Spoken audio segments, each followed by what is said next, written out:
This week, the new White Dwarf came out, and I'm delighted to see they've included rules for all 4 of the Underworlds warbands from the recent Wyrdhollow season. This isn't something we take for granted. We did get rules for the Gnarlwood season, but the last one was 6 months ago, so we were beginning to wonder if GW had stopped. Plan to talk about this more in another video, but right now this is great news, and thanks to the White Dwarf and Warcry teams for getting this to us.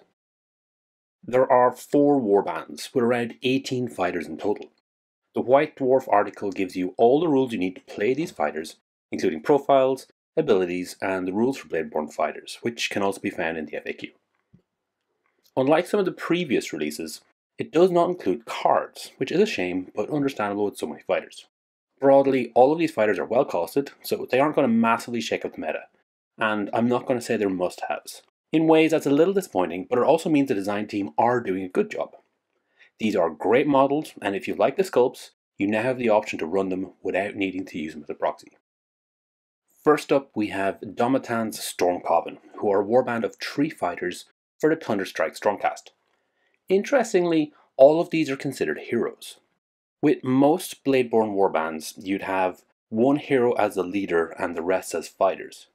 If you were allying in the leader, you could then take the fighters from that warband as normal fighters.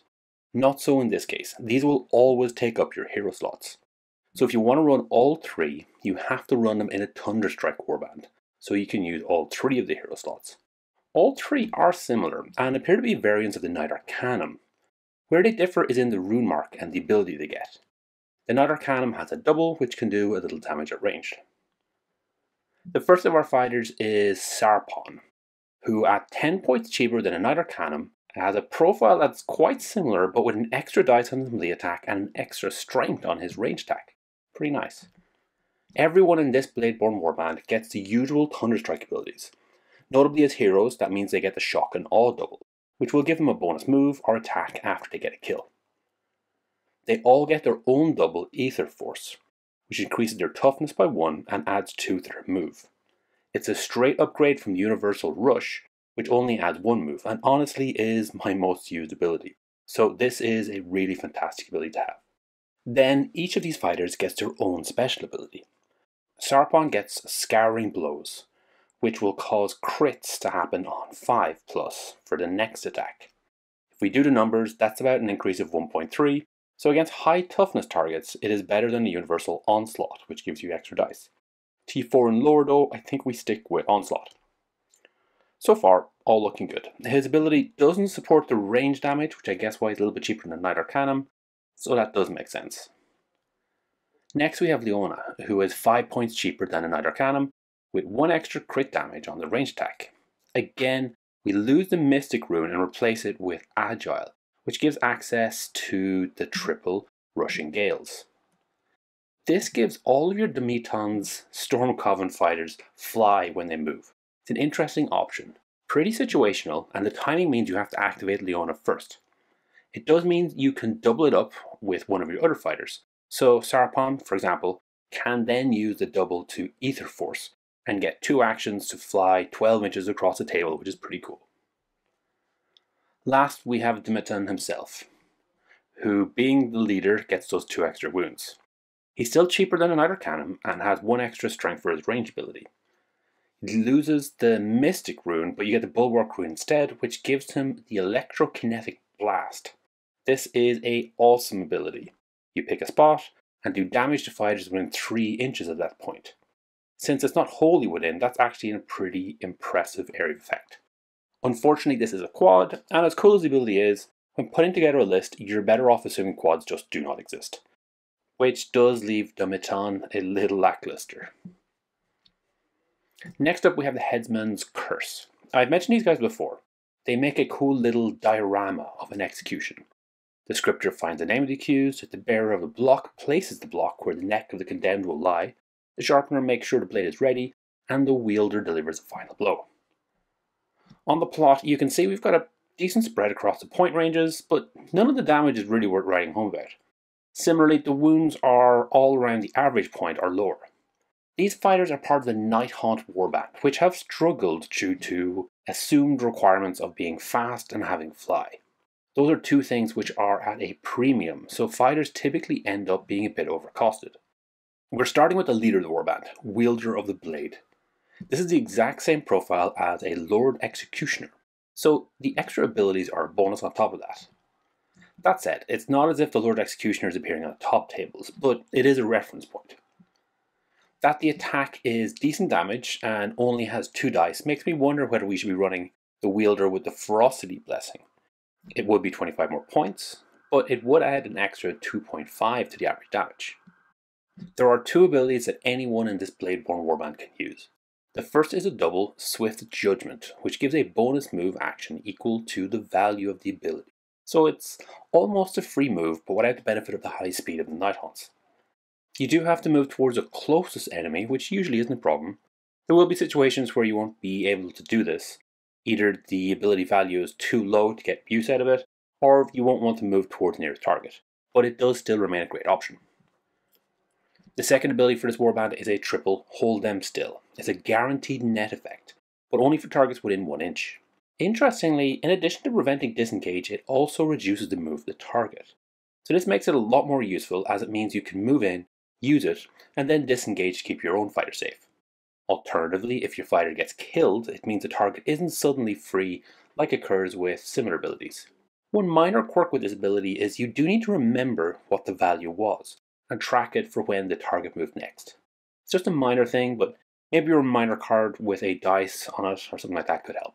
As we talked about with Domatan, quads should be ignored. We did have a recent change to universal ability Rampage, which changed the move to be based on the value of the ability. That still is the gold standard when it comes to quads. Now, this version here lets you take the full 6 of your move, but you lose out on the attack. To make up for that, you get bonus dice. The Wielder of the Blade is high damage but low dice, which means any additional dice will have a big impact. In addition, the crit is increased. In both cases, the bonus is dependent on the number of friendly fighters within 3 inches of the target from the same warband. So, with one other fighter, the dice are doubled and the crit is increased, making this a better option than Rampage. Still, it is a quad, and we ignore quads when list building. That said, the double and the triple are probably enough to get this guy a slot on your list. Next, we have 2 more profiles with no additional rune marks. So they do have the double bonus move and the triple net, but nothing extra. The scripter is a slightly upgraded Craven Torn Guard with a similar range profile, although 1 less range, and a slightly better melee profile with +1 strength and +1 crit for 10 points. Although that does come with 4 more wounds, which definitely is a help. The Bearer to block is similar to a Myrmorn Banshee, costing 15 more points for 6 more wounds. These aren't particularly exciting, but they are good value when you consider the Resilience Blessing is 15 points for just 4 wounds. These are definitely improvements on the options Nighthaunts currently have, but the question is whether it is enough. Last up, we have the Sharpener of the Blade. At 80 points, it is 5 points cheaper than the previous cheapest Nighthaunt fighter, which was the Chain Rasp. You lose access to the minion rune mark, which opens up the double Chilling Horde, and this fighter has a different weapon profile. Although you do lose 2 dice compared to Chain Rasp, that crit value going up to 6 is very interesting. We're here for the ability though. The damage you're getting from that profile isn't great. That's a double called Sharpen. It can only be used on the Wielder of the Blade, and it adds 2 damage to your crits. That's not massive. Only a 0.3 damage per dice, which for the Wielder would be 0.6 in total. It does scale though, so you can set up the Wielder up for some serious damage. It's a fun set overall. With a move on a double and net on a triple, I'd expect them to see some play. But I doubt this is the secret sauce to bring the Nighthaunts up to the top table suddenly. Our third warband is Skavek's Plague Pack, which are part of the Skaven warband in the Chaos faction. This is 6 fighters in total, and again we're seeing a decent spread across the points range, but nothing that really stands out on either damage or wounds. Our first fighter is Skavek Plague Seeker, and as he has access to all of the abilities in this warband, we're going to end up spending a little bit of time with him. The profile is similar to a Plague Priest, but costs 10 points more. The weapon profile is the same, move and toughness the same, but Skavek does have 2 more wounds. The difference, of course, is with the rune marks. Skavak does not have the Priest rune mark, so he does not have access to the triple Recite from the Book of Woes, which would stop nearby enemies using abilities. More concerning, Skavak and the rest of this plague pack do not have the Agile rune mark. That means no Scurry Away as a double for a free disengage, which is kind of core element of the Skaven. Instead, everyone in this warband gets a double Disgusting Appearance. This subtracts 1 dice from attacks that target this fighter. It's a weird one, as you have to activate the fighter before they can use it to be protected by it, and the effectiveness will really depend on the attacker. I also have a bit of a dislike with abilities like this that alter the dice pool of an attacker. Every so often you will have to correct them if they forget to account for it. And it does open up a potential abuse situation where you forget to remind them that they should reroll if the attack misses. But if the attack hits, then you ask them to reroll the full pool -1. And the effectiveness will vary depending on the attacker. So if they've got less dice, it'll be more effective. A few of the fighters in this warband, like Skavak, also have the Terrifying rune mark. This opens up a very interesting double, Befoul the Land, which lets them taint a nearby objective or treasure, potentially doing damage to nearby enemies at the end of the round. This is fun, but it's just damage. Since you can't stack them, at best you're doing what I think is about 1.3 average damage to all of the enemies. That's like a best case scenario, which really isn't that much. Skavak does take that up a level with his quad, Manifestation of a Great Plague. This time, instead of picking one objective, you can pick up to half the value of the ability, then assign damage equal to the dice. So best case scenario, you have a quad 6, and you can pick up to 3 objectives and do 6 damage to any enemy within 3 inches of either Skavak or those objectives. That's pretty awesome. It's a quad, but a great quad to have in the pocket for when the dice are generous to you. Last, we have Skavak's triple Unctuous Citations, which can only be used on a target from Skavak's pack. Now this is super good. We've already talked about how the Universal Rampage quad is the gold standard. That gets you a move and an attack. This is a triple, and gets a move or an attack. There's also a good amount of flexibility in how you set it up.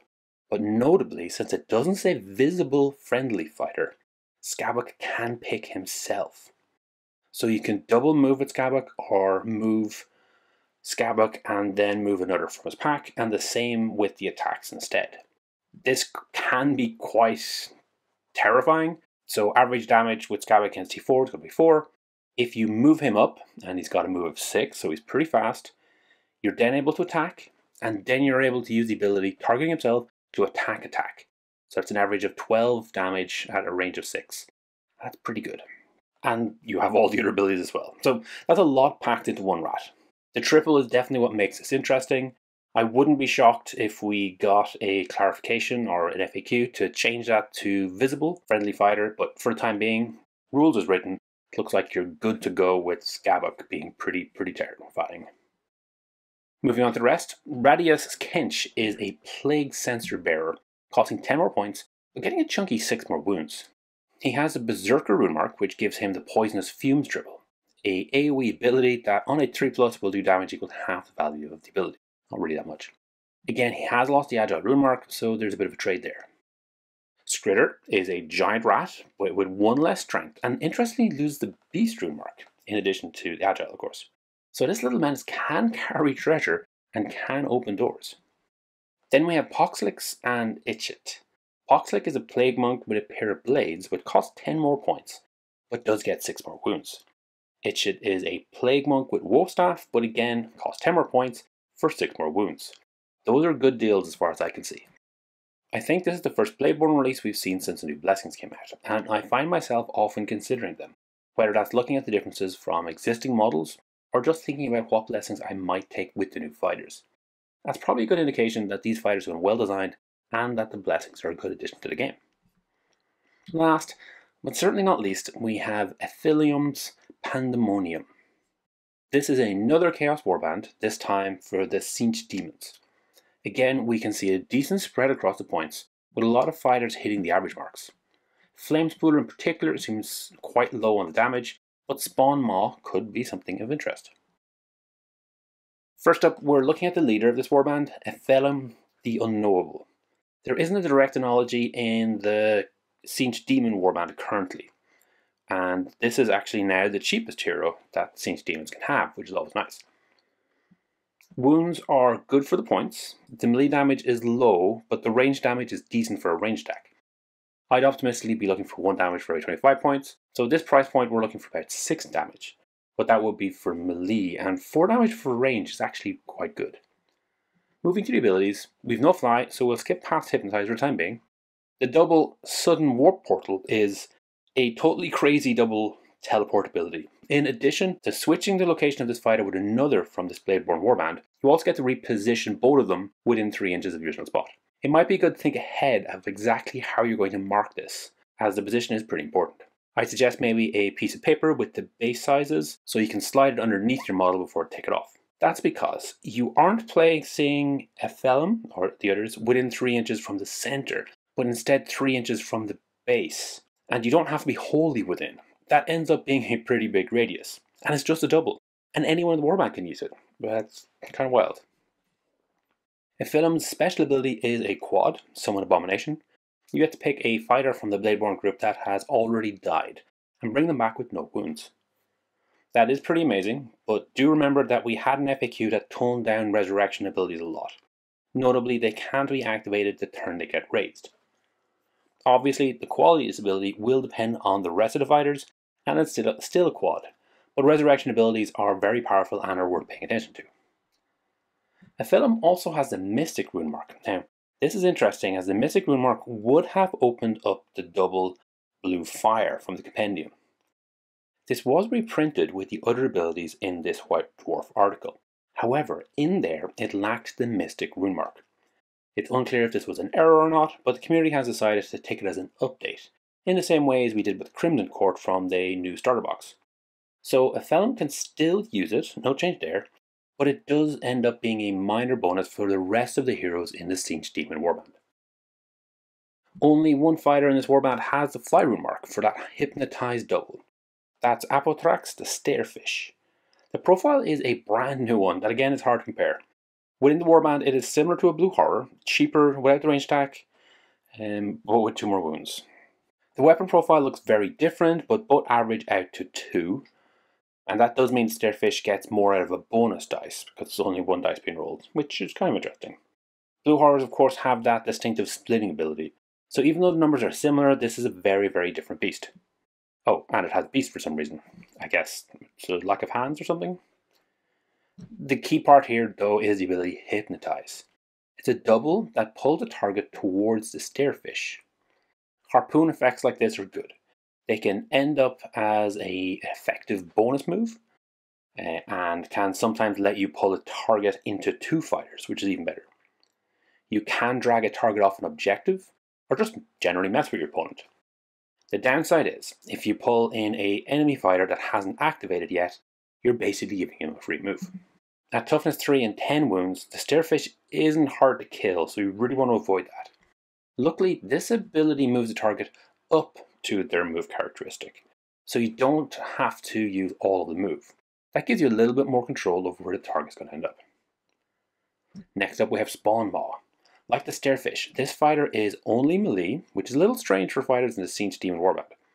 Again, it's hard to compare with anything, but if we look at the raw numbers, 5 speed is great, 3 toughness not so much, 12 wounds is good for 105 points, we'd be expecting around 3 wounds per 25 points. The damage similarly is good, with 1 damage per 25 points and optimistic ask, which this fighter is just slightly under. This is a good profile. In addition to being able to switch around the board like the rest of the warband, the Spawn Maw can also use the triple Engulfing Bite, which will add 2 strength, attacks, and crits on the next attack. That's a crazy damage increase, bringing the next attack up to an average of 10 damage versus T4. So this little bitey bastard is going to get some work done. That Berserker Rune Mark also opens up a quad ability that will do AoE damage equal to the value of the ability to nearby fighters. Again, it's a nice option, but high quads are a rare sight indeed. Last up we have Flame Spooler and Kindle Finger. Flame Spooler is similar to a Blue Horror, costing 5 points more for 4 more wounds, and a slightly better range damage, which honestly doesn't mean too much. You do list the split ability though, so it may not be worth it. Kindle Finger is a worse version of a Brimstone Horror for 10 less points. It is an extra body, but you're not going to do much with this fighter, and it'll probably die to a stiff wind. I'm tempted to say skip these two, but they do open up extra options for the sudden warp portal. And that's it, 4 brand new Bladeborn warbands for Warcry. I think you could happily play any of these warbands and have a good time. Mostly they are similar to existing fighters with a minor tweak and some cool new abilities, and I'm pretty happy with all of them. I think they're good enough to see play if you like the models, but not so pushed that they are must-buys. I can only assume that we're seeing these appear in White Dwarf again as a result of player feedback. It kept popping up again and again in the QA session for Warhammerfest, and I know a couple of the players on a Discord have been emailing in, just regularly saying, hey, look, we'd like to see a few more of this. It is hard for GW to know when we pick up an Underworlds or an Age of Sigmar model for Warcry, especially as a lot of players enjoy their games at home rather than having tournaments, so there's no big tournaments that they can kind of judge it by. We, the Warcry community, have a lot of support for each other to keep enjoying games. You can find the rules for all these warbands in this video, of course. You'll find one from Warcrier, and I've got links in the notes for all the cards I use in this video, along with JSON files you can load into the Warcry card creator to make any changes you need, just in case I made mistakes, or if you have your own painted miniatures to put in instead. That said, I would recommend picking up this White Dwarf if you can. Hopefully GW will see an increase in the number of people picking up these lovely models, and this month's White Dwarf will sell well. If they can connect the dots, they'll see that supporting Warcry like this is good for business, and we'll get more fun profiles like this down the line. Thanks for making it all the way to the end. Hopefully you enjoyed this video. Each week I put up a new video talking about one of Games Workshop's specialist games. The goal is always to try and make the best possible two-player experience. If this is something you'd find interesting, please subscribe to the channel and comment to let me know what you'd like to see in future.